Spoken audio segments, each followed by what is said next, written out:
Assalamualaikum warahmatullahi wabarakatuh.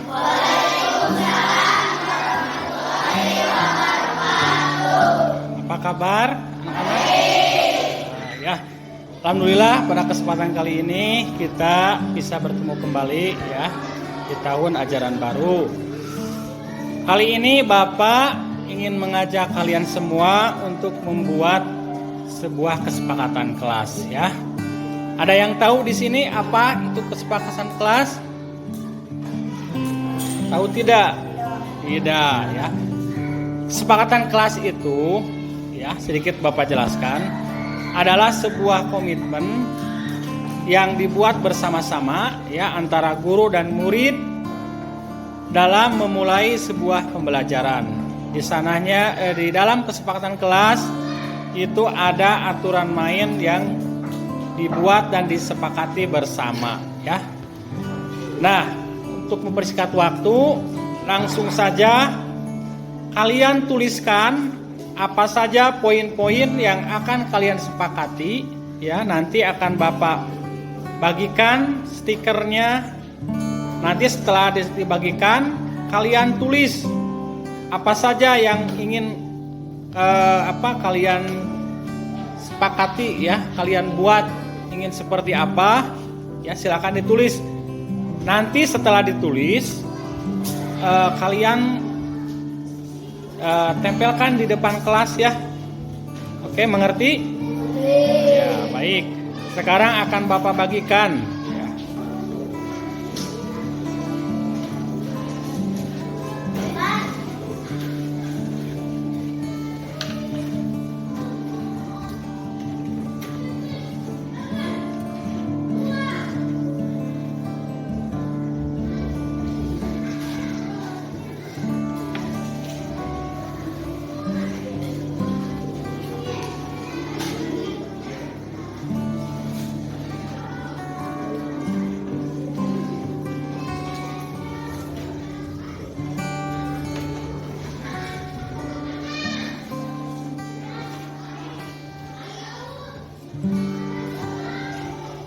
Inilah siswa kelas 5 sedang menulis kesepakatan kelas.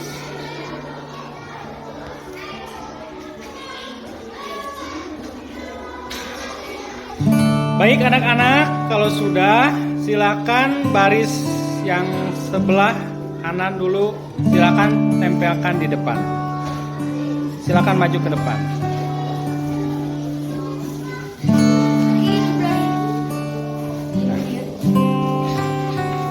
Ya, so. Harus berjajar. Ya, yang sudah silakan duduk.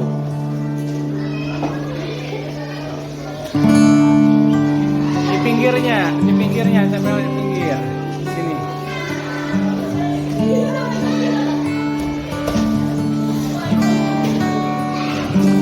Ya, silakan baris kedua.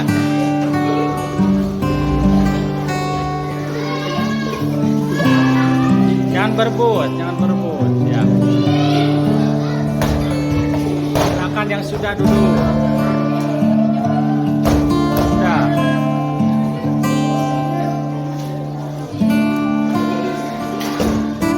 Ya, silakan duduk. Sudah. Ayo, sudah. Silakan kembali ke bangku masing-masing. Silakan baris ketiga ditempelkan ke depan.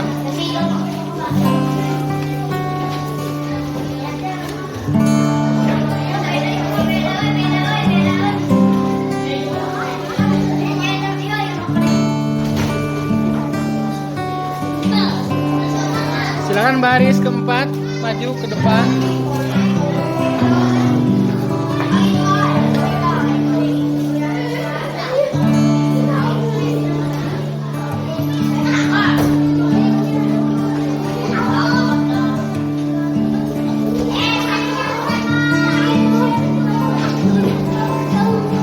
Ya, silakan kembali ke bangku masing-masing. Baik anak-anak, inilah kesepakatan yang sudah kalian tulis. akan dibacakan oleh Saudara Rijal. Silahkan Rijal. Kesepakatan kelas. 1. Berdoa sebelum dan sesudah belajar. 2. Jujur. 3. Membuang sampah pada tempatnya. 4. Harus berkata sopan santun. 5. Jangan mencontek saat ulangan. 6. Harus bekerja sama dan saling menolong. 7. Harus tepat waktu. 8. Kalau mau keluar harus diminta izin terlebih dahulu. Iya, terima kasih Rijal.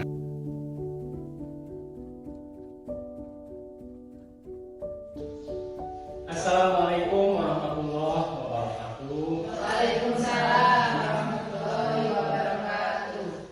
Apa kabar ibu-ibu semuanya? Alhamdulillah. Pertama-tama marilah kita panjatkan puji dan syukur kehadirat dari Robi. Tak lupa salawat serta salam. Semoga kita tercurah limpahkan junjungan Nabi besar kita Nabi Muhammad SAW. Saya ucapkan terima kasih kepada ibu kepala sekolah beserta dewan guru yang telah meluangkan waktunya untuk hadir dalam kegiatan destinasi ini. Pada kesempatan kali ini, saya mendapatkan tugas aksi nyata modul 1.4, di mana dalam modul ini isinya sangat padat sekali materinya ya. Dari keempat modul, dari modul 1.1, 1.2 sampai 1.4, modul ini adalah modul yang paling padat materi ya. Ada 7 ya budaya positif yang akan saya sampaikan. Tapi sebelumnya saya ingin bertanya kepada ibu-ibu di sini, barangkali ada yang tahu apa yang dimaksud dengan budaya positif. Silakan. Apa itu budaya dan apa itu positif? Ya, silakan Mas. Terima kasih. Budaya positif. Budaya itu adalah hasil pemikiran seseorang yang direalisasikan dalam kehidupan sehari-hari. Positif itu tentu yang baik ya, yang berpengaruh baik, mempunyai efek yang baik terhadap lingkungan, terutama dalam segi budaya. Ya, terima kasih ya. Ada yang lain mungkin? Ya. Kalau menurut saya mungkin budaya positif ini terutama untuk di sekolah itu merupakan nilai atau kebiasaan yang biasa kita terapkan dan implementasikan di sekolah agar tercipta hal-hal yang positif untuk peserta didik atau guru. Ya, baik, terima kasih. Jawaban ibu-ibu yang sangat luar biasa. Baik, kita menginjak kepada ya ini. Ada definisinya. Apa yang dimaksud dengan budaya positif? Ya, tadi betul ya apa yang ibu sampaikan. Budaya positif adalah suatu kebiasaan dan bernilai positif. Di dalamnya mengandung sejumlah kegiatan yang mampu menumbuhkan karakter murid. Budaya positif ini perlu dalam suatu kelas. Ya. Jadi tadi kata ibu, yang namanya budaya positif itu tidak ada ujung-ujung ya, tapi dibuat ya, dibangun sebuah budaya positif ini oleh komunitas yang ada di dalam sekolah tersebut. Nah, apa pentingnya budaya positif? Nah, di sini dengan budaya positif di atas dapat menumbuh kembangkan sikap bergotong royong, mampu melakukan kegiatan secara bersama-sama sehingga tercipta kolaborasi yang baik antar warga sekolah. Adanya rasa peduli satu sama lain. Berikutnya lalu mandiri. Nah, dalam mewujudkan sebuah budaya positif, tentunya di sini perlu adanya kolaborasi, ya, perlu adanya suatu kerjasama baik siswa dengan siswa, siswa dengan guru, guru dengan rekan guru, guru dengan kepala sekolah maupun sekolah dengan orang tua siswa.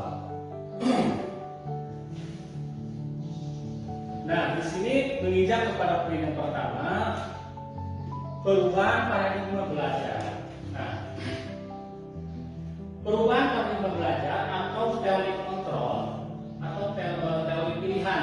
Nah, di sini guru-guru zaman terdahulu ya beranggapan bahwa guru itu bisa mengontrol murid. Nah, seiring perubahan zaman, paradigma tersebut ini harus kita rubah ya. Kenapa? Misalkan ada guru yang menginginkan siswa tersebut misalkan dari yang berperilaku atau berperilaku jelek ya, berbuat kesalahan, guru tersebut mendoktrin atau berubah perilaku tersebut. Memang siswa tersebut akan berubah gitu ya, tapi lambat laun siswa tersebut akan kembali melakukan hal yang sama. Kenapa? Karena perubahan tersebut siswa itu tidak ada motivasi intrinsik, tidak ada motivasi dalam diri ya, kesadaran dari dalam diri siswa itu sendiri ya. Nah, di sini image guru mengontrol murid ini sebetulnya keliru ya. Selanjutnya, penguatan positif, efektif, dan bermanfaat. Nah, kalau dulu guru-guru zaman terdahulu ketika menginginkan salah satu siswa ingin seperti ini, misalkan seperti sesuai keinginan gurunya, biasanya melakukan adanya semacam bidukan atau rayuan kepada anak agar anak tersebut bisa melakukan apa yang diinginkan oleh guru. Padahal hal tersebut itu kurang baik ya. Selanjutnya, kritik dan membuat orang merasa bersalah akan menguatkan karakter. Nah, contoh kasus ketika ada guru yang mengkritik sebuah siswa dengan harapan bahwa anak tersebut bisa berubah kesalahannya, kalau ternyata pada akhirnya anak tersebut akan merasa bersalah ya, dan beranggapan bahwa karakternya akan kuat. Nah, ini pemahaman yang salah ya. Tetap itu kembali kepada motivasi ataupun niat dari siswa tersebut ya. Ketika ingin berubah itu harus ada motivasi dalam diri. Nah, selanjutnya, orang dewasa bisa memiliki hak untuk memaksa. Nah, ini banyak yang guru ini cenderung diktator ya. Ketika menginginkan siswa harus A, harus B, harus C, guru tersebut merasa dia itu mempunyai kekuasaan ya. Padahal anak itu sebetulnya mempunyai potensi tersendiri ya, mempunyai bakat dan potensi tersendiri. Hal ini sesuai dengan pemikiran Ki Hajar Dewantara bahwa kita sebagai guru itu harus memberikan tuntunan kepada anak, memberikan tuntunan sesuai minat dan bakat anak tersebut, minat dan potensi anak tersebut ya. Dalam teori tabula rasa ya, yang dulu pernah dikeluarkan, ternyata teori tersebut lemah. Karena apa? Karena teori tabula rasa menganggap bahwa anak itu diibaratkan sebuah kertas kosong ya, yang diisi oleh guru yang mewarnai kertas tersebut. Dan teori tersebut itu lemah sekali ya, karena pada dasarnya menurut pemikiran Ki Hajar Dewantara bahwa setiap anak itu terlahir dengan potensi masing-masing ya, mempunyai bakat dan minat masing-masing. Jadi bukan sebuah kertas kosong, walaupun anak tersebut masih kecil gitu. Nah, bagaimana seseorang bisa merubah dari paradigma stimulus respon kepada pendekatan teori kontrol?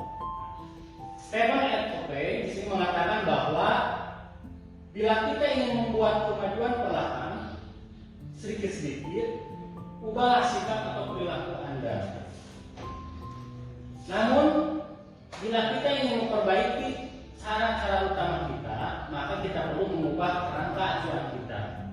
Nah, ubahlah bagaimana Anda melihat dunia, bagaimana Anda berpikir tentang manusia, ubahlah paradigma Anda, skema pemahaman dan penjelasan aspek-aspek tertentu tentang realitas.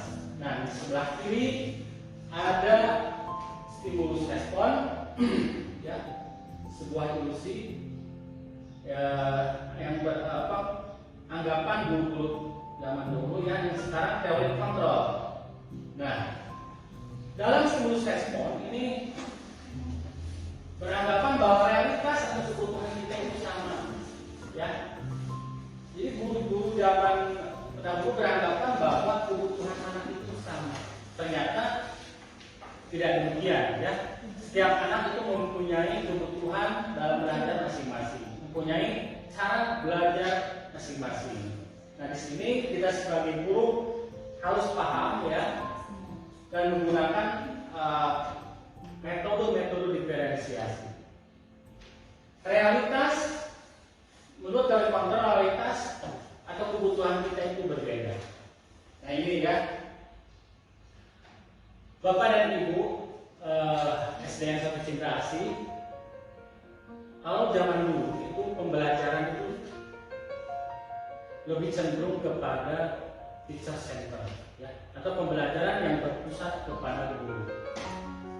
Tapi sekarang seiring dengan perubahan kurikulum, yaitu kurikulum merdeka, maka kita sebagai pendidik itu harus mulai perlahan menerapkan metode studi center atau pembelajaran yang berpusat pada guru. Nah, ya silakan.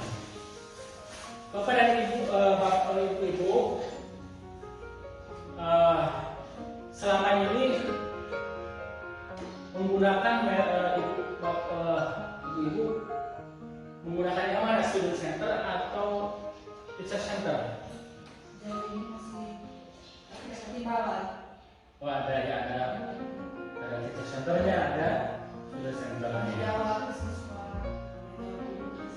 Ya. Dari dulu potensi yang ada di siswa. Iya.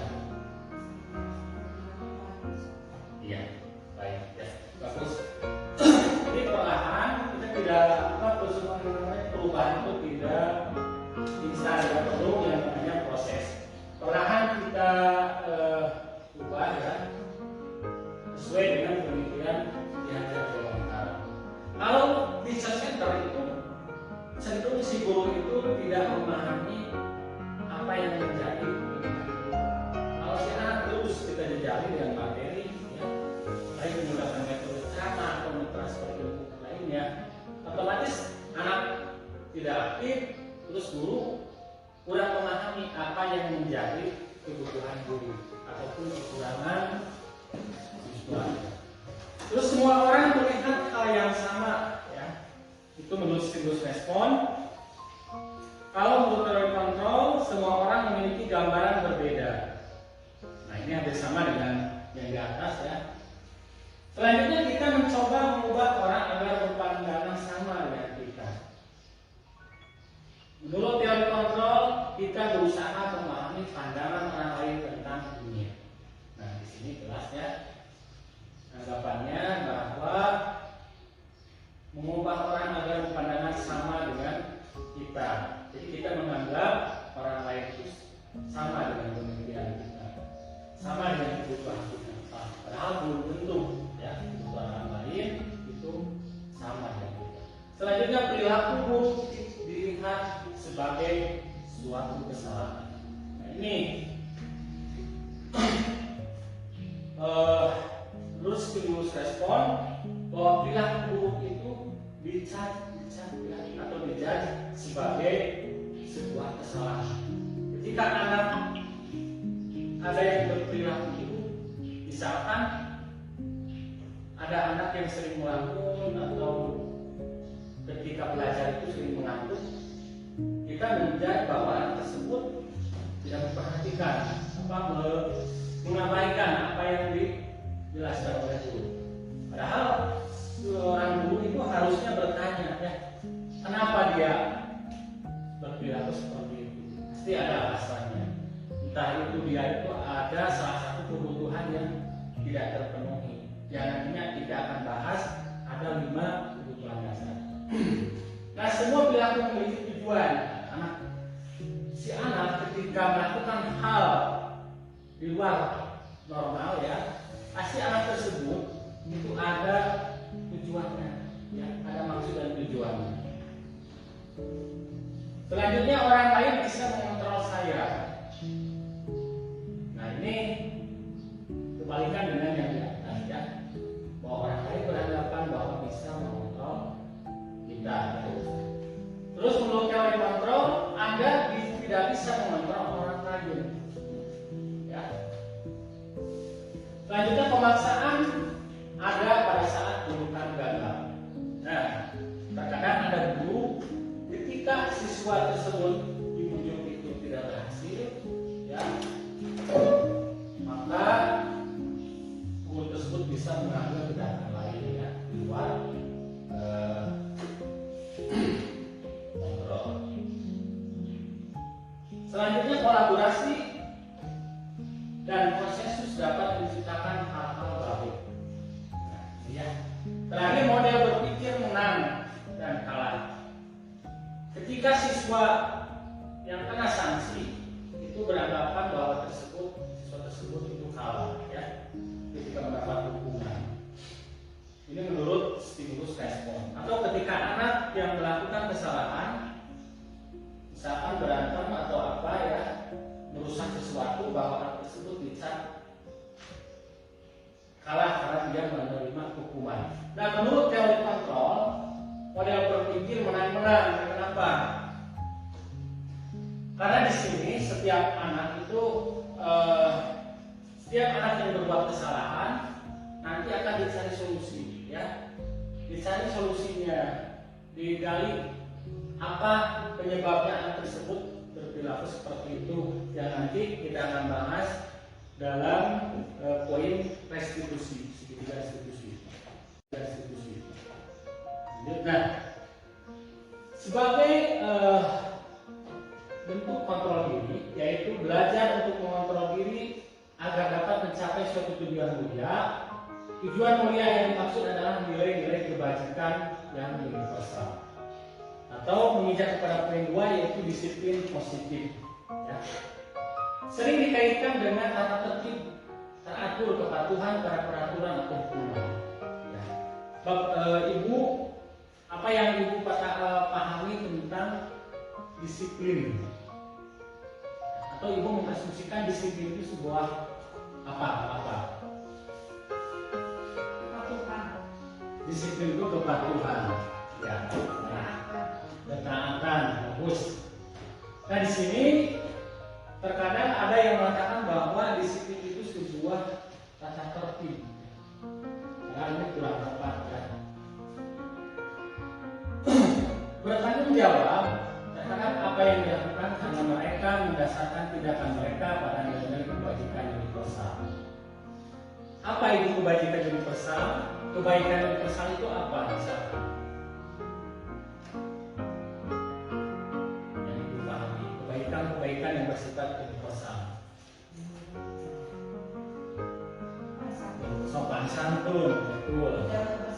Menjaga kebersihan, ya, itu menjadi sebuah kebaikan yang enggak. Terus apa kemudian? Gotong royong juga bisa, ya. Nah, disiplin positif ini tertuang dalam profil pelajar Pancasila. Di mana ada berapa? Ada 6, ya. Ada 6 profil pelajar Pancasila. Apa saja yang ke-1? Ya, gotong royong. Beriman dan bertakwa kepada Tuhan Yang Maha Esa, mandiri, dan sudah gotong royong, ya, bekerja sama dan kreatif. Nah, nilai-nilai tersebut termasuk ke dalam nilai-nilai kebajikan, ya. Ya. Tujuannya kita menciptakan anak dan memiliki disiplin diri sehingga mereka bisa berperilaku dengan mengacu pada nilai-nilai kebajikan universal dan memiliki motivasi intrinsik bukan eksplisit ya. Jadi motivasi di sini tujuan kita itu bisa menggali siswa itu supaya muncul motivasi dari dalam diri, motivasi intrinsik. Jadi ketika anak melakukan kebaikan itu dihaluskan itu harus timbul atas kesadaran siswa itu sendiri. Kalau siswa melakukan hal kebaikan tergerak dari adanya motivasi intrinsik, misalkan di sini ada kepala sekolah yang disiplinnya ketat, ya. Taruhlah dalam ketika dia menjabat di sini, taruhlah guru-guru maupun siswa itu akan baik, misalkan akan mentaati peraturan, ya, baik itu siswa maupun guru. Tapi ketika misalkan kepala sekolah tersebut mutasi atau pensiun, apakah tidak akan menjamin akan seperti itu, hal seperti itu? Tidak, ya. Jadi di sini motivasi intrinsik sangat penting. Nah inilah nilai-nilai kebajikan universal. Nilai kebajikan universal yang disepakati bersama lepas dari suku, bangsa, agama, bahasa maupun latar belakang. Ini semua suku mengakui kebajikan nilai-nilai kebajikan universal ini. Jangan kita mengaitkan dengan agama maupun suku ataupun bahasa.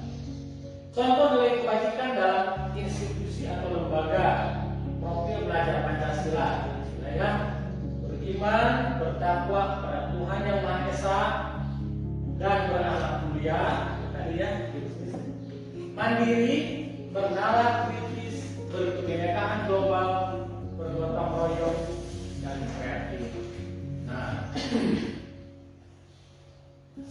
ya. Lalu selanjutnya, poin selanjutnya adalah motivasi perilaku manusia. Sampai saat ini masih semangat Ibu? Alhamdulillah. Motivasi perilaku manusia. Poin ke-1, menghindari ketidaknyamanan atau hukuman.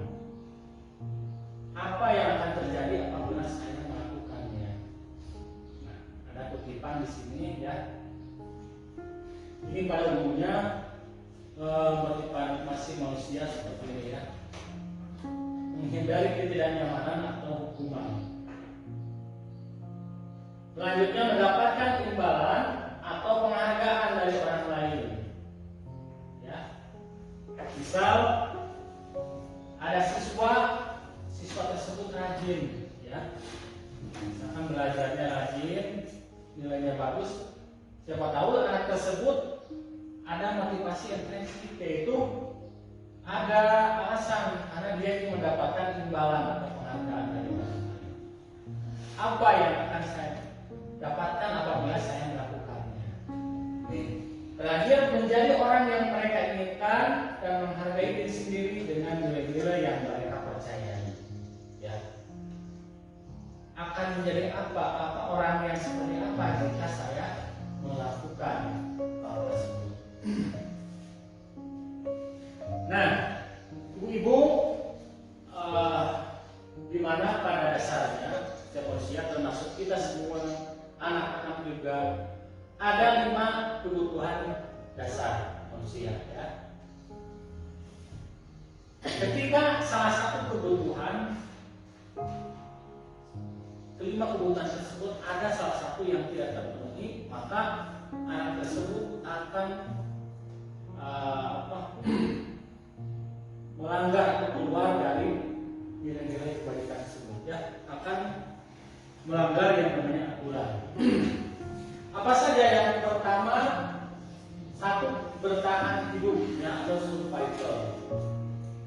Sama halnya bukan hanya manusia, tapi binatang juga ya mempunyai kebutuhan dasar yang ini, yaitu kebutuhan yang bersifat psikologis untuk bertahan hidup, misalnya kesehatan, rumah, dan makan.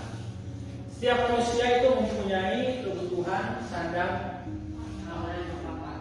Ya, sandang aman dan papan. Yang termasuk survival di sini yang paling utama adalah makanan ya. Kita bukan makan, membutuhkan tempat tinggal, pakaian dan lain sebagainya. Yang kedua adalah kebutuhan kasih sayang dan rasa diterima atau love and belonging. Kebutuhan ini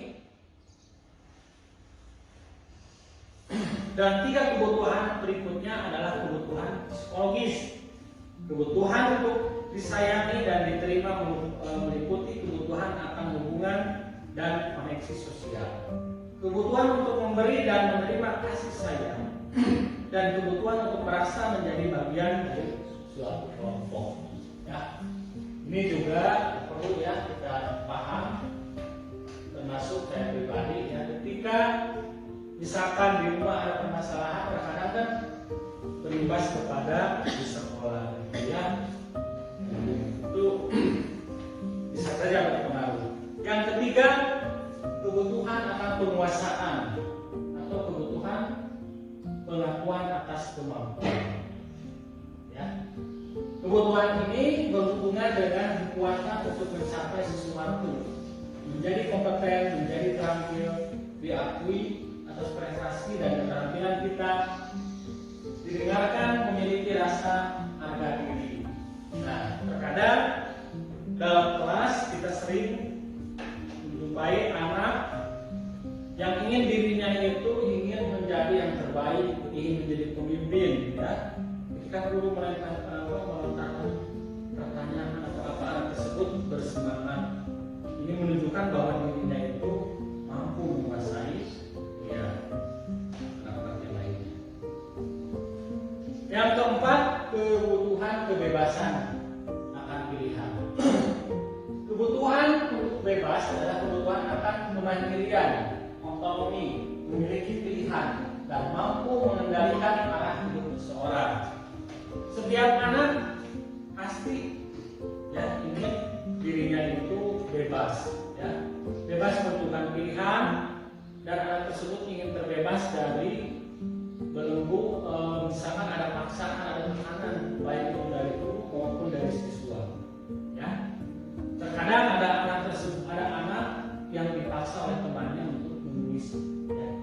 Pernah saya mengalami dulu waktu SMP, ada teman saya yang memaksa temannya untuk menulis tugas, menulis pelajaran yang diberikan oleh anak tersebut. Otomatis kebutuhannya terampasnya, kebutuhan kebebasannya itu terampas. Jadi merasa tertekan, ya tidak bebas. Terakhir, kebutuhan kesenangan untuk merasa senang, ya. Tidak hanya siswa, kita juga sebagai guru perlu ya sebuah kesenangan atau refreshing. Ya. Tidak harus kerja tiap hari ya, sekali-kali atau seminggu sekali kita juga perlu refreshing ya. Biar apa? Biar tidak stres. Ya.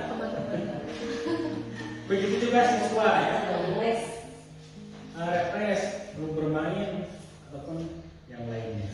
Kebutuhan akan kesenangan adalah kebutuhan untuk mencari kesenangan, bermain dan tertawa. Nah, contoh kasus dari 5 kebutuhan tersebut. Guru wali kelas 4 SD Satu sering bingung menghadapi ulah salah satu murid di kelasnya. Taruhlah namanya Eka ya. Agung misalnya. Beberapa anak di kelas 4 melantarkan padanya dan mengeluh karena dia seringkali meminta bekal makanan siang mereka dengan paksa. Jika Anda menghadapi seperti di atas, apa yang Anda lakukan menurut Anda? Coba kira apa? Ketika mendapati siswa yang seperti itu, Tidak menerima. apa sebagai guru ketika menghadapi hal tersebut, apa yang pertama ketika itu? Apakah langsung dia atau bertanya dulu? Siapa tahu ada salah satu kebutuhannya yang tidak Iya. Tidak bakal. Kalau misalnya keadaan rumah dia Bagus, kurang ya. kalau orang tuanya kurang memperhatikan, Bisa. banyak faktor. Ya, kita lihat jawabannya di sini. Ya betul ya. Jika jawabannya karena ia lapar, maka orang tuanya tidak membawakan makanannya, tidak masak, mungkin ada alasan lain mungkin ya, karena sibuk atau apa. Jadi lupa memberikan makanan kepada anaknya. Otomatis anak tersebut akan meminta ya kepada temannya, meminta dipaksa. Bahkan ada anak yang ngantuk, mungkin dia itu lapar ya, ketika keluar melihat ada siswa ngantuk, apa teman apa? Ya. Ada anak tersebut terlihat lemas gitu ya. Itu kita itu harus peka ya ketika mendapatkan ketika ada siswa yang seperti ini. Berarti kebutuhan yang tidak terpenuhi adalah kebutuhan yang bertahan hidup. Ya, itu atau survival. Lanjut. Nah, jika jawabannya mengambil bekal temannya karena dia merasa senang, temannya jadi memperhatikan dia, ketika temannya melaporkan tindakan itu pada gurunya dan gurunya memberitahu orang tuanya sehingga orang tuanya jadi memperhatikan dia, maka kebutuhan dasar yang sedang dipenuhi Eka adalah apa? Kira-kira kasih sayang. Yang lain. Nah, ini jawabannya. Ya. Dia merasa hebat karena temannya jadi takut dengan dia dan menuruti keinginannya, maka sebetulnya kebutuhan Eka yang sedang dipenuhi adalah pengakuan atas kemampuan. Dia pun jadi merasa bahwa dia tidak berani, maka seenaknya meminta kepada temannya makanan. Selanjutnya, jika merasa bosan dengan bekal makanan yang dibawakan ibunya dari rumah, karena ibunya selalu membawakan bekal yang sama, misalnya tahu tempe, minum, misalnya bosan. Ya, oleh karena itu dia ingin mencoba makanan teman-temannya yang beraneka ragam. Misalnya temannya sudah ada sosis ataupun yang lain. Maka sebetulnya kebutuhan Eka yang sedang dipenuhi adalah kebutuhan akan pilihan. Jadi saking bosannya dia ya benar-benar meminta bekal temannya. Dan dia jika dia melakukan karena iseng saja dan dia menikmati ekspresi temannya yang lucu, ya, maka sebetulnya kebutuhan Eka yang sedang dipenuhi adalah kesenangan. Dia itu ya senang membuat orang lain susah. Harusnya itu senang dan penderitaan orang lain. Harusnya kita itu ya apa? Ya, itu kan. Kadang beda-beda ya. Disebut itu ada yang tingkahnya. Kesimpulannya, mengapa kita sebagai guru atau pendidik harus memahami 5 kebutuhan dasar yang harus dipenuhi? Kita dapat menuntun segala kekuatan kodrat yang ada pada anak menurut kodrat alam dan kodrat zaman agar mereka dapat mencapai keselamatan kebahagiaan yang setinggi-tingginya baik sebagai manusia maupun sebagai anggota masyarakat. Nah, ini sesuai dengan teori pengajaran atau prinsip pengajaran yang diutarakan oleh Ki Hajar Dewantara. Ya, apalagi di zaman sekarang itu seiring perkembangan zaman ya, teknologi mulai adanya internet, handphone atau medsos, kita sebagai guru harus bisa memfilter ya agar anak tidak terbawa pengaruh budaya barat yang negatif ya, karena sebagai informasi apapun itu guru sekarang mudah diakses, ya, bukan hanya orang dewasa tapi anak kecil juga bisa mengakses internet dimanapun anak tersebut, ya.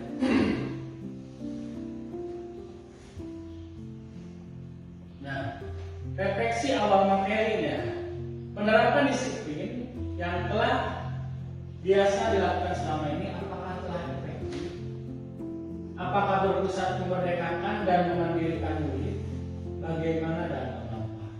Ya, silakan, sok bebas, ya. Yang ibu rasakan apakah penerapan disiplin selama ini sudah berhasil atau efektif atau masih setengah-setengah? Di kelas masing-masing apa di sekolah? Di kelas masing-masing. Ya, bebas, ya. Ada beberapa orang anak yang sudah mulai melakukan disiplinnya, misalkan menjaga kebersihan di kelas. Ketika dia melihat kolom bangkunya banyak sampah, dia tanpa disuruh oleh kita sudah mau membuang sampahnya. Tapi ada juga anak yang masih membuang sampahnya sembarangan, masih ada itu baru. Tapi yang tadi juga selalu dibiasakan ketika sebelum pembelajaran dimulai biasanya kursinya diberesin dulu, misalkan itu kebiasaan juga. Iya. Terus sampahnya tidak ke bawah. Tapi kalau anak yang sudah sadar akan disiplin kebersihan, mungkin dia tidak akan membuang sampah lagi ke kolom meja. Iya. Tapi ada beberapa orang yang masih ada. Ya, terima kasih Bu Lisa. Mungkin yang lainnya, termasuk saya pribadi, mungkin saya merasa belum optimal, ya, belum efektif. Karena saya juga masih belajar. Dan apakah ibu di sini sudah selama ini sudah menerapkan metode student center atau pendidikan yang berpusat kepada murid? Ada yang sudah mulai di sana atau variatif? Sudah mulai, tapi kalau untuk kelas bawah Ya. dari saya sendiri emang agak susah ya Pak. Soalnya kan dituntut untuk anak yang aktif. Sedangkan untuk kelas bawah mungkin apalagi di kondisi lingkungan kita yang seperti ini agak susah karena itulah PP menuntut siswa untuk berpikir critical thinking. Sedangkan untuk mungkin itu nanti perginya ke quotes. Sedangkan untuk quotes dan quotes saja mungkin untuk kelas bawah itu agak susah. Saya paham bahwa Masalah dan ya. Jadi maksud berpihak pada murid tersebut, jadi bukan hanya untuk anak tersebut harus ngerti, tapi kita harus memahami apa yang menjadi kebutuhan murid, ya. Baik itu dalam segi metode apa nih kira-kira yang cocok untuk murid dan dituntut murid supaya mengikuti. Nah, ini ada 5 posisi kontrol atau posisi kontrol restitusi. Yang pertama, posisi sebagai penghukum, ya, dimana nanti saya akan jelaskan, ya, saya jelaskan. Yang kedua, membuat rasa bersalah. Yang ketiga, posisi sebagai teman. Yang keempat, sebagai pemantau.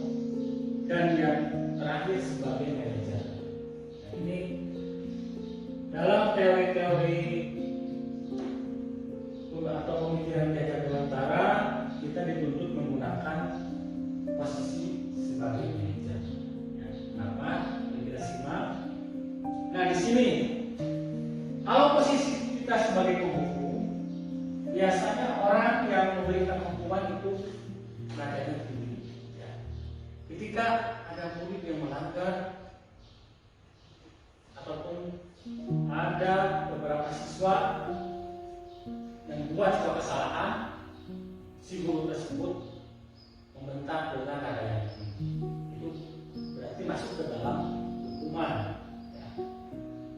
Nah, bahasa tubuhnya bukan hanya dari suara bukan hanya dari suara saja, tetapi dalam bahasa tubuhnya biasanya otot, ya, dan jari yang menunjuk-nunjuk menghardik. Nah, ini contoh kalimat. kamu terlambat nanti pasti terlambat lagi. Selalu datang terlambat. Kapan bisa datang tepat waktu? Sambil melotot terus, ya. Itu membuat siswa itu merasa takut bahkan bisa trauma. Bagaimana perasaan murid bila guru berbicara seperti itu? Pada saat muridnya datang terlambat, nah, bagaimana? Kemungkinan murid marah dan mendendam, bersifat agresif. Bisa jadi sesudah kembali duduk, murid tersebut akan mencoret-coret bukunya atau meja tulisnya. Lebih buruknya lagi, sepulang sekolah, murid melihat motor atau mobil bapak guru akan menggores kendaraan tersebut. Nah ini ya, terkadang kita tidak menutup kemungkinan ya ada kasus yang seperti ini. Termasuk ketika saya ngobrol ya, sharing dengan teman saya di sekolah lain, ada kasus yang seperti ini. Ketika ada anak yang melanggar aturan ya, lalu gurunya marah membentak, ya apalagi membuat anak tersebut sakit ya. Apalagi kalau guru marahnya itu di depan orang lain. Ya.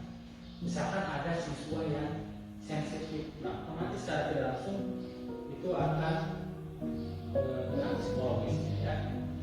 Bahkan ini tidak menutup kemungkinan ketika guru memberikan hukuman, apalagi hukuman fisik, tidak menutup kemungkinan bahwa anak tersebut suatu saat itu akan dendam ya. Wanita jelema tidak berani sama orangnya, dia akan mencoba merusak kendaraan ya.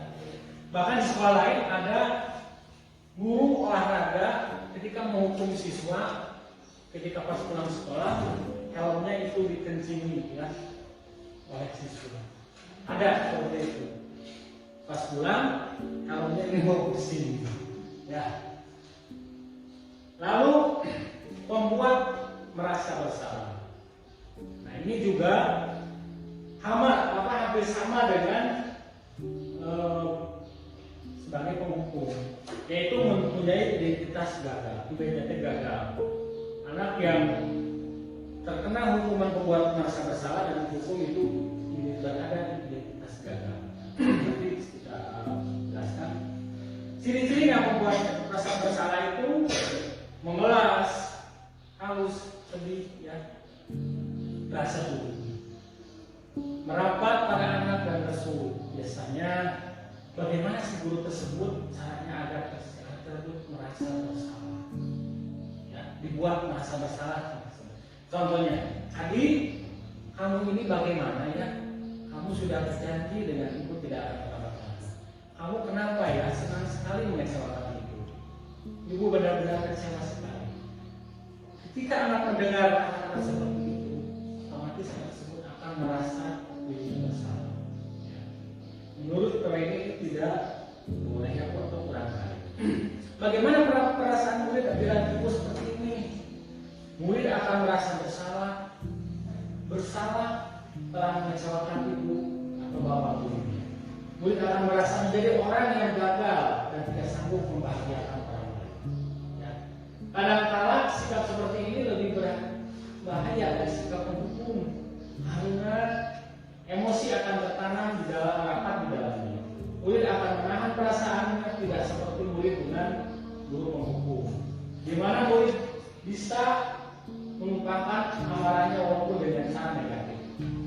Murid tertekan seperti inilah yang tiba-tiba bisa meletus kemarahannya dan bisa menyakiti diri sendiri atau orang lain. Ya. Lanjut. Nah, posisi guru itu ada sebagai teman ya.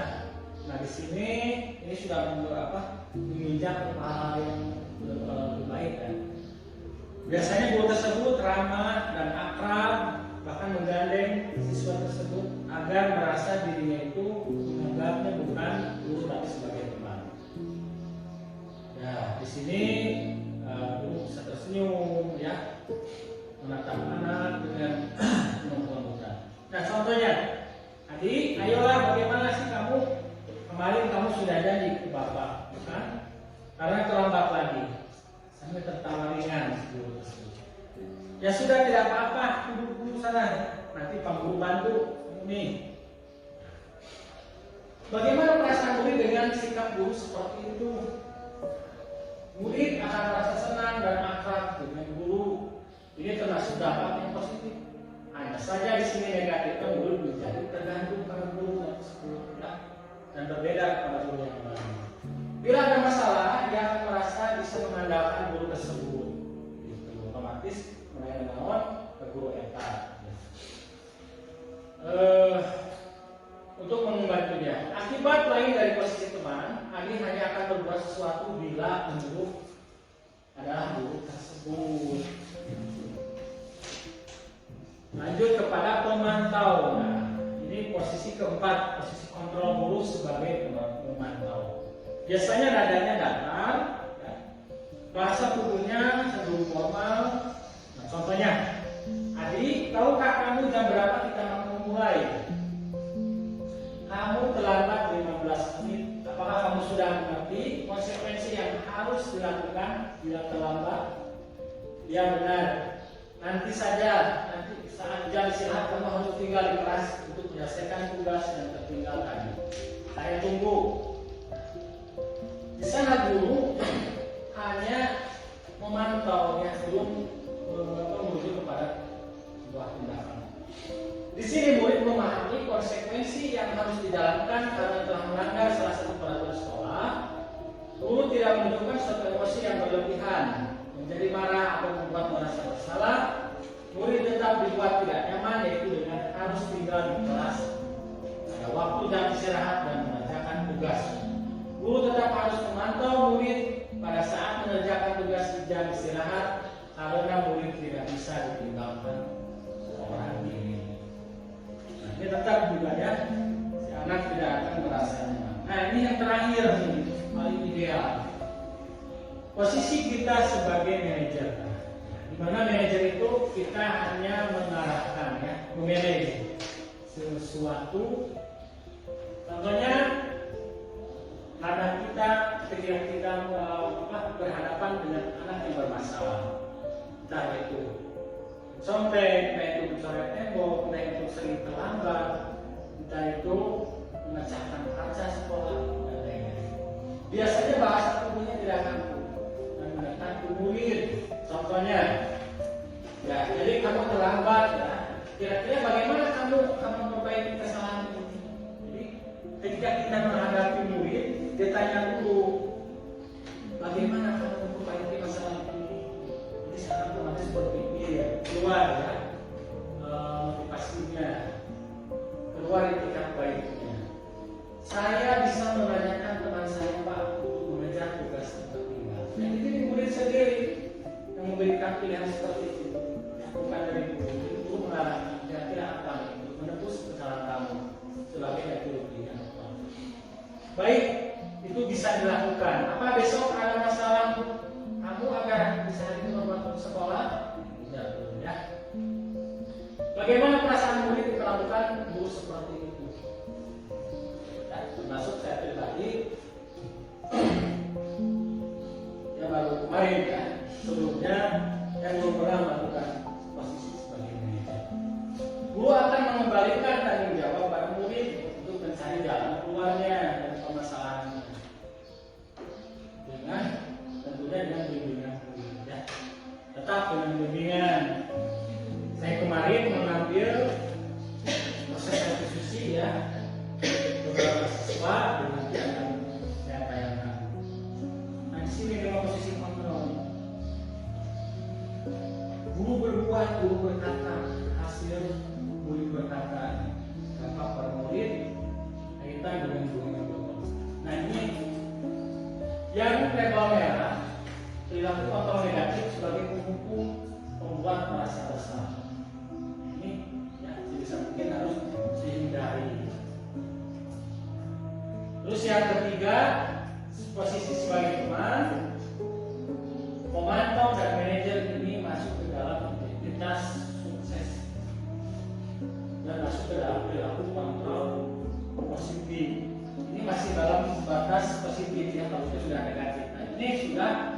mengontrol diri dari siswa tersebut, yang mengontrol dirinya harus seperti apa ketika dia berbuat salah atas bimbingan atau arahan dari guru.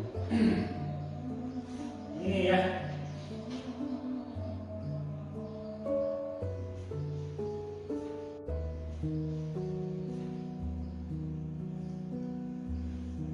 Nah, selanjutnya ada yang namanya keyakinan kelas. Mengapa keyakinan kelas dan mengapa tidak peraturan kelas? Ada yang bisa memberikan komentar, pandangan? Kalau sekilas, kita itu sering membuat peraturan kelas, termasuk tadi. Ketika kita memulai, idealnya ketika memulai sebuah pembelajaran kita sebagai guru itu dituntut membuat sebuah kesepakatan kelas atau keyakinan kelas. Hampir sama dengan sebuah komitmen. Pertama, di dalamnya semua siswa harus ada aturan di dalamnya ya. Misalkan harus jujur, harus berkata sopan, tidak boleh terlambat, datang harus tepat waktu, harus menghormati sesama dan saling menolong, harus bekerja sama. Ini kalau perlu itu ditempel ya, biar anak tersebut selalu melihat dan teringat. Mengapa kita memiliki peraturan tentang penggunaan helm pada saat mengendarai motor? Karena kita meyakini bahwa helm itu bisa melindungi, ya. Bukan karena takut ditilang, tapi kita paham bahwa ketika kita memakai helm itu bisa melindungi kepala kita ketika kita terjadi kecelakaan. Ini keyakinannya yang diyakini.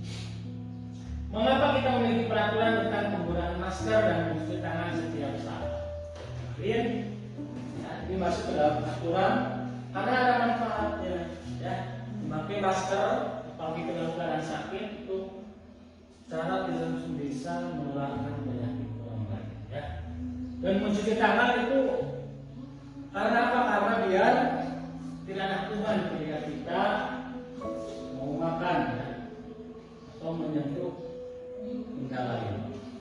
Dengan adanya keyakinan kelas di setiap kelas diharapkan dapat mewujudkan tujuan pendidikan yang berorientasi kepada profil pelajar Pancasila. Ya, tadi yang sudah disebutkan beriman dan bertakwa dan berakhlak mulia. Kedua, bernalar kritis, mandiri, berkebinekaan global, gotong royong dan kreatif. Ya, lagunya. Nah, keyakinan kelas. Nah, di sini salah satu disiplin positif yang bisa kita lakukan dan kita terapkan dalam membangun budaya positif di sekolah, yaitu nilai-nilai universal yang disepakati secara tersirat dan tersurat. Lepas dari latar belakang suku, negara maupun agama. Keyakinan kelas bersifat abstrak, tidak terlihat dan apa. Daripada peraturan yang lebih rinci dan konkret, itu perbedaannya. Kan? Keyakinan kelas itu keyakinan sebuah keyakinan yang dianggap kita benar dan dilakukan oleh siswa. Bukan peraturan itu lebih nampak, ya, terlihat. Keyakinan kelas berupa pernyataan-pernyataan universal. Tadi ya, keyakinan kelas itu ya, yang sudah disebutkan. Pernyataan keyakinan kelas senantiasa dibuat dalam bentuk positif. Ya. Selanjutnya keyakinan kelas hendaknya tidak terlalu banyak sehingga mudah diingat dan dipahami oleh semua warga kelas. Jadi ketika kita membuat keyakinan kelas tidak terus banyak ya, jangan terlalu banyak. Nanti lupa anaknya. Selanjutnya keyakinan kelas sebaiknya sesuatu yang dapat diterapkan di lingkungan tersebut. Ya, otomatis ketika kita membuat sebuah keyakinan kelas itu untuk kita terapkan ya, di dalam kelas kita. Semua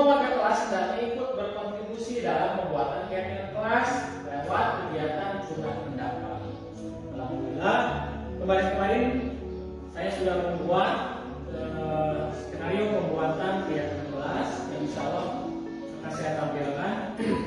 Jadi di sini semua anak terlibat ya, membuat curahan apa saja yang menjadi keyakinan kelas atau peraturan kelas ya,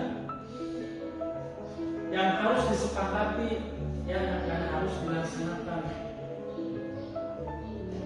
Terakhir bersedia meninjau kembali keyakinan kelas dari waktu ke waktu. Jadi kita itu tidak los ya, kita membuat keyakinan kelas kita itu tidak ada kontrol sama sekali ya. Jangan sampai seperti itu. Nah, membuat keyakinan kelas mempersilakan warga sekolah atau murid di sekolah atau kelas untuk bercurah pendapat tentang peraturan-peraturan yang disepakati di sekolah. 2. Mencatat semua masukan-masukan murid atau warga sekolah di papan tulis di sekolah di sebuah kertas yang kecil, di mana semua anggota kelas warga sekolah bisa melihat hasil pendapat. Susunlah keyakinan kelas sesuai prosedur pembentukan keyakinan kelas. Gantilah kalimat-kalimat dalam bentuk negatif menjadi positif.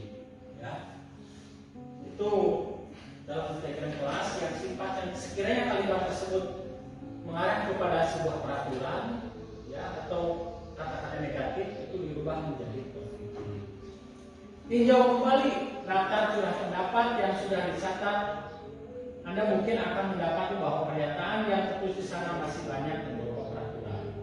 Tinjau ulang keyakinan sekolah, kelas secara bersama-sama. Seharusnya setelah beberapa peraturan telah ditentukan menjadi beberapa keyakinan, maka jumlah bukti pernyataan kelas akan berkurang. Lanjut. Nah, ibu-ibu sampai di sini mungkin bisa dipahami. Nah, ini contoh kemarin dalam membuat sebuah keyakinan kelas. Ini prosesnya.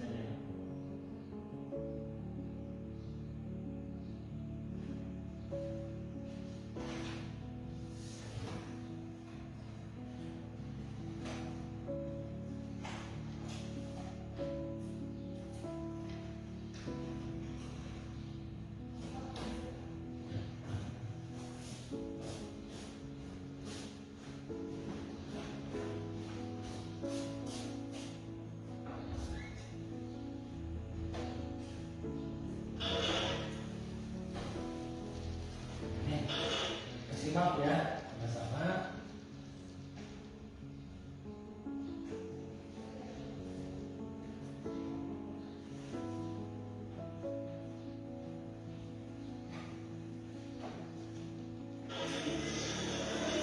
Assalamualaikum warahmatullahi wabarakatuh.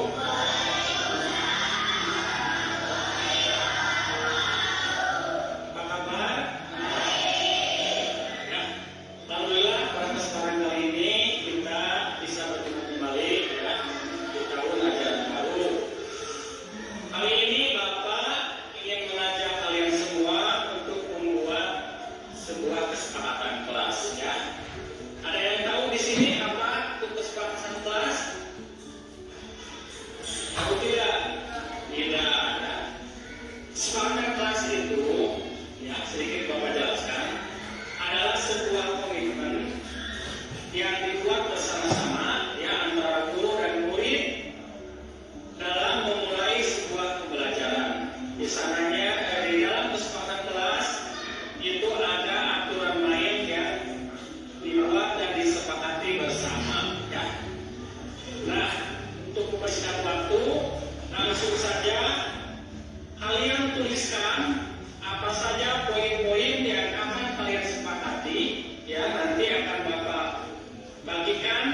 Oke, berarti baik.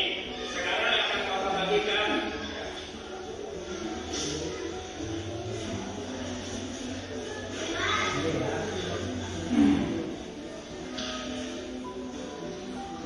Anak menulis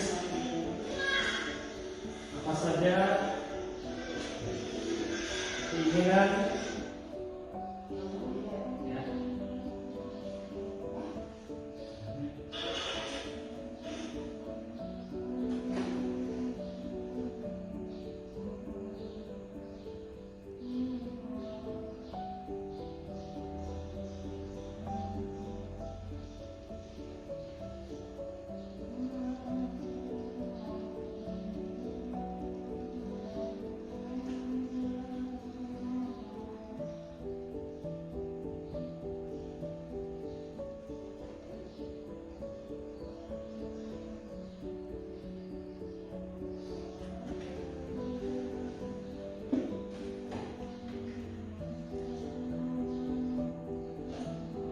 Nah, jadi setelah anak membuat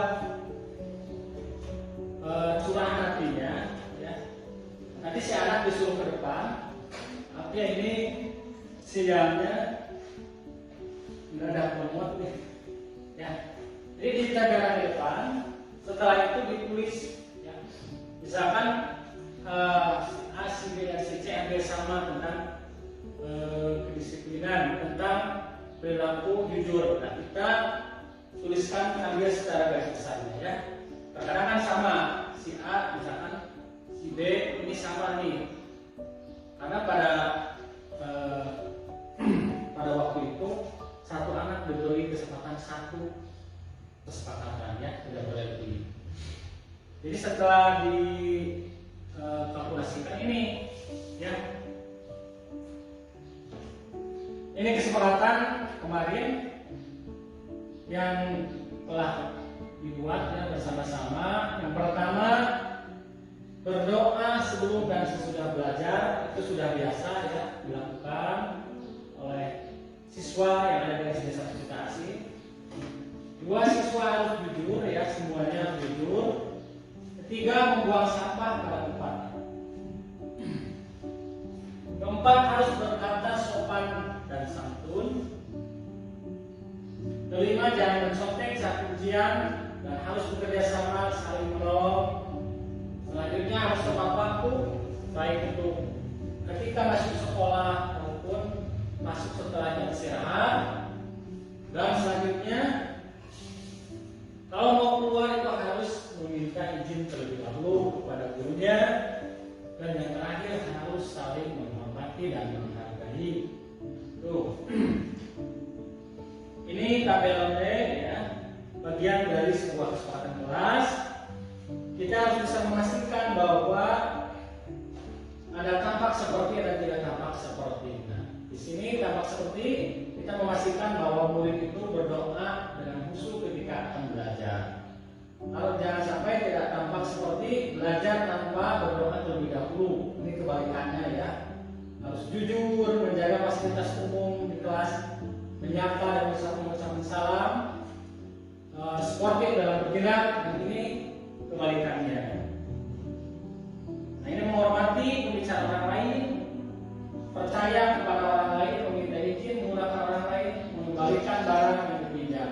Sementara yang sebelah kiri ini kebalikan dari yang sebelah kanan, kebalikan dari sebelah kiri. Ini tabel T, kita sebagai guru harus memastikan bahwa apa yang kita dengar, yang kita lihat tentang perilaku siswa, misalkan, baiklah, saya paham bagaimana cara mengerjakan ini. Bolehkah bagian ini saya yang mengerjakan? Mari kita bereskan bersama. Saya suka dengan tugas seperti ini. Ini yang terlihat. Kita bisa memastikan siswa mengerjakan dengan sungguh-sungguh, berkonsentrasi terhadap apa yang sedang dilakukan, menyerahkan tugas tepat waktunya, memberikan karya original terbaiknya, antusias dalam melaksanakan tugas secara gotong royong, berperilaku semangat dalam bekerja sebagai tugas teman dan lain-lain.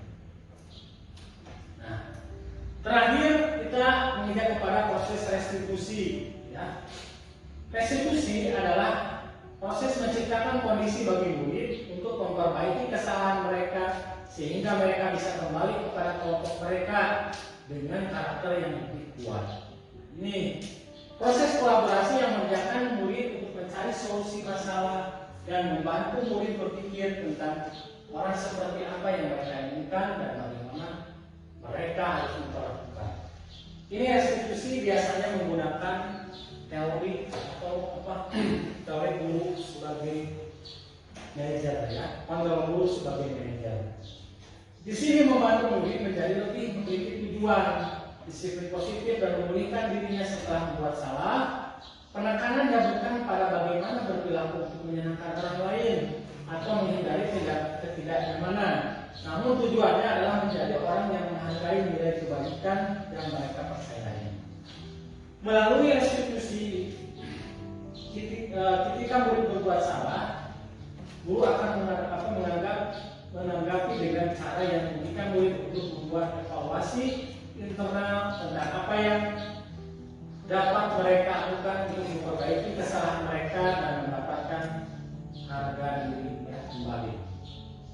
Nah, ciri-ciri restitusi yang pertama bukan menebus kesalahan, tapi belajar dari kesalahan. Nah, kedua, memperbaiki hubungan. Ya. Umumnya ketika ada masalah itu meninggalkan bekas, ya, hubungan kita hubungannya menjadi tidak baik. Nah, dengan restitusi ini hubungan tetap akan berjalan baik, ya.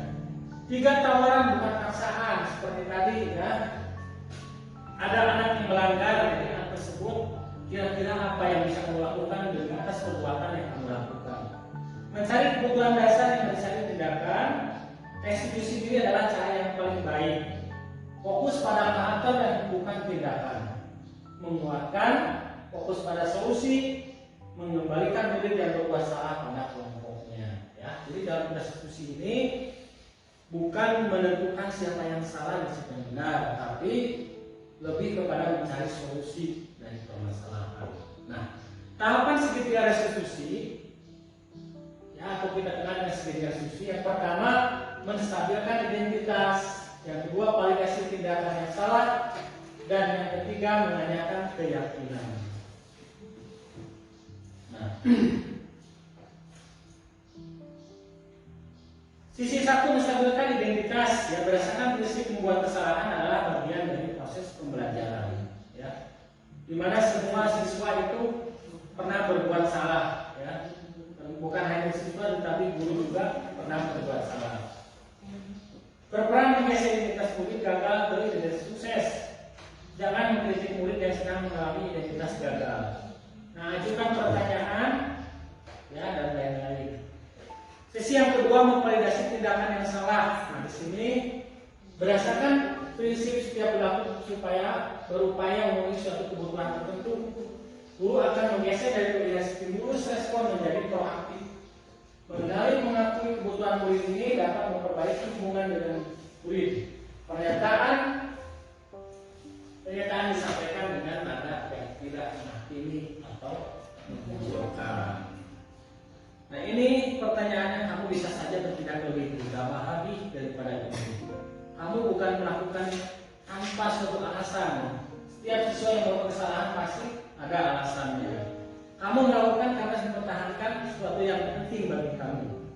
Mungkin kan kamu bisa mempelajari suatu perilaku guru yang lebih efektif dan sediakan kamu memperbaikinya, mempelajarinya, ya. Sesi yang ketiga, menanyakan keyakinan, ya. Ketika anak berbuat salah, anak tersebut diingatkan dengan keyakinan kelas yang pernah dibuat, ya, otomatis anak tersebut akan menyadari terhadap komitmen atau keyakinan kelas yang pernah dibuat, ya. Nah, ini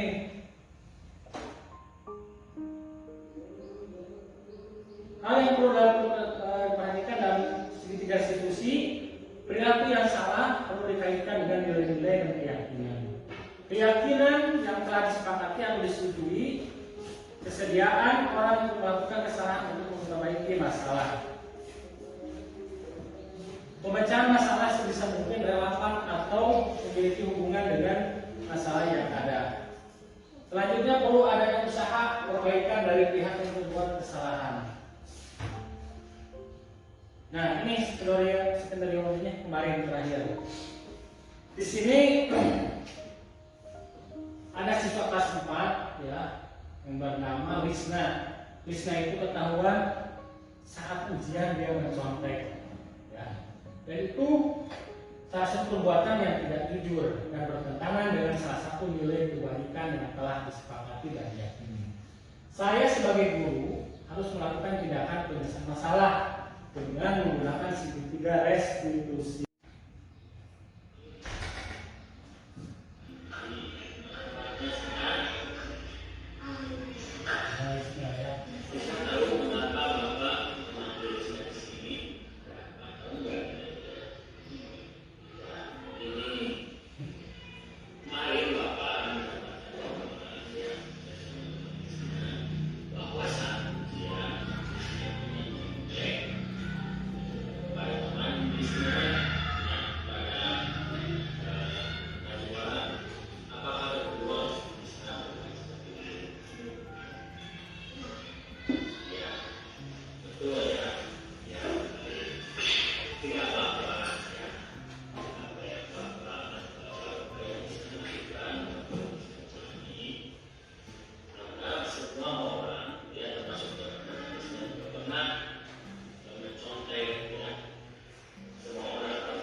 Ini proses resolusi menggunakan manajer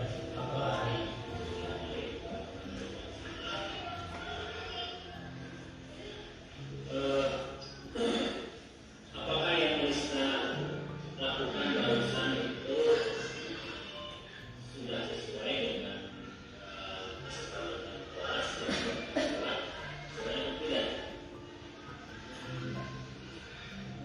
tidak ya, berarti bisa melanggar ya. Sekarang Bapak mau tanya, Bapak tahu bahwa Isna itu ada alasannya. Sekarang kira-kira apa alasannya? Nah, barusan contoh skenario penyelesaian dengan menggunakan segitiga restitusi. Nah, kesimpulannya dengan menerapkan segitiga restitusi pada masalah yang didapat dihadapi siswa, seyogianya kita menempatkan diri pada posisi kontrol manajer untuk dapat menemukan motivasi intrinsik ya, untuk motivasi yang unggul dari dalam diri anak atau siswa tersebut guna menanam nilai-nilai kebaikan agar dapat tumbuh dan berkembang membentuk karakter positif yang pada akhirnya dapat menciptakan budaya positif. Ya, sekian presentasi dari saya. Yang terakhir, barangkali ada yang mau ditanyakan, silahkan acungkan tangan. Ya, silakan Bu Hani. Assalamualaikum warahmatullahi wabarakatuh. Waalaikumsalam. Bapak saya bertanya ini mengenai ada dua hal yang ingin saya tanyakan. Ya. Yang pertama terkait dengan peserta didik dan yang kedua terkait dengan sesama mungkin pendidik. Untuk yang posisi untuk peserta didik, seperti yang tadi Bapak katakan bahwa posisi ideal kontrol guru itu adalah sebagai posisi manajer. Nah, apakah kita itu sebagai guru atau sebagai pendidik itu harus selalu ada di posisi manajer atau bagaimana? Karena seperti yang kita ketahui ya bahwa karakteristik peserta didik itu beraneka ragam ya.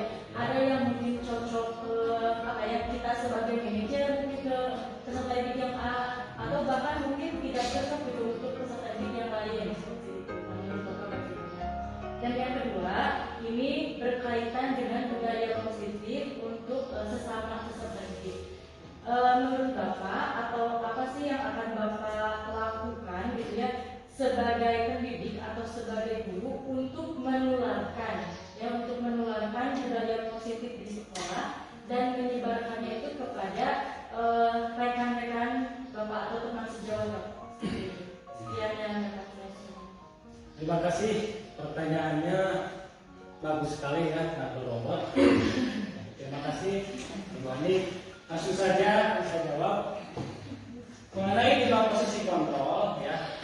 Kita sebagai guru memang kalau melihat dari teori di atas berdasarkan kita melihat contoh kejadian-kejadian, memang kita dituntut idealnya kita sebisa mungkin menggunakan teori kontrol kita sebagai manajer ya. Karena apa? Karena teori ini ketika saya pahami dan saya praktekkan, teori ini betul-betul memberikan solusi ya kepada anak, berbeda dengan teori memperkeempat posisi kontrol keempat ya, yang tadi sebagai penghukum, sebagai teman, membuat rasa bersalah. Kenapa? Karena ketika kita menggunakan teori kontrol sebagai manajer, itu ada solusi ya.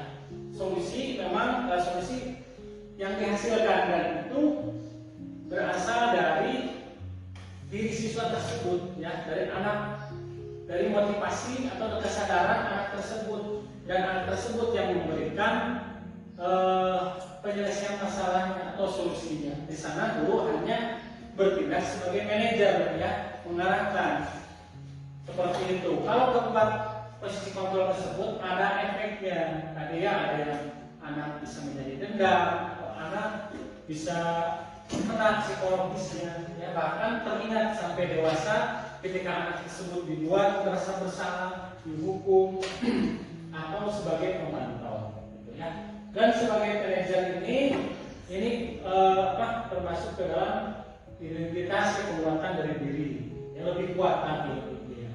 Tapi ketika kita misalkan mengajar di sekolah pelosok ya, terutama di Papua, apakah mungkin kita menggunakan posisi sebagai manajer dengan SDM, dengan keterbatasan SDM anak tersebut? Tentunya tidak mungkin ya. Kita fleksibel saja ya, kita situasional saja, sesuaikan dengan kondisi. Karena tidak semua anak bisa diselesaikan dengan menggunakan teori kontrol sebagai manajer atau segitiga diskusi. Kalau perlu, misalkan anak tersebut bisa berubah dengan hukuman, ya kenapa tidak? Atau dengan sebagai teman ataupun posisi yang lainnya. Itu sebetulnya kondisional ya. Saya tidak menekankan harus menggunakan posisi manajer ataupun yang lainnya. Itu kembali kepada ibu-ibu mana yang lebih cocok mengajarkan ya. Ketika anak misalkan dalam sebuah kelas itu kan suka ada anak yang susah dinasehati. Misalkan anak tersebut karena terbiasa oleh orang tua dihukum, maka kenapa tidak kita menggunakan hukuman sebagai penyelesaian masalah? Pertanyaan yang kedua, langkah apa yang akan dilakukan untuk menumbuhkan budaya positif? Nah, budaya positif ini tercipta yang pertama mungkin kita sebagai CGP ya dituntut menggunakan atau membuat sebuah budaya positif. Kemarin itu yang membuat visi misi. Nah, bagaimana budaya tersebut bisa tertanam, bisa tercipta di dalam keluarga sekolah tersebut? Yang pertama mungkin saya akan merancang ya, apa saja kegiatan-kegiatan apa saja yang harus diterapkan. Dengan itu saya akan berkolaborasi dengan rekan sejawat ya, biasa CKS ini saya akan sharing dengan semua guru, dengan kepala sekolah, bahkan saya akan menghadirkan perwakilan orang tua. Bagaimana menciptakan sebuah lingkungan atau budaya positif ya, agar budaya tersebut bisa tertanam dan bisa ada gitu. Karena tanpa ada kebersamaan, kalau saya bekerja sendiri itu saya rasa percuma ya. Ini perlu adanya kerjasama atau kolaborasi, dan perlu adanya pemahaman kepada pihak-pihak yang bisa sekiranya mendukung budaya positif ini ya. Itu mungkin demikian, cukup. Terima kasih Pak. Iya. Baik, ibu guru dan dewan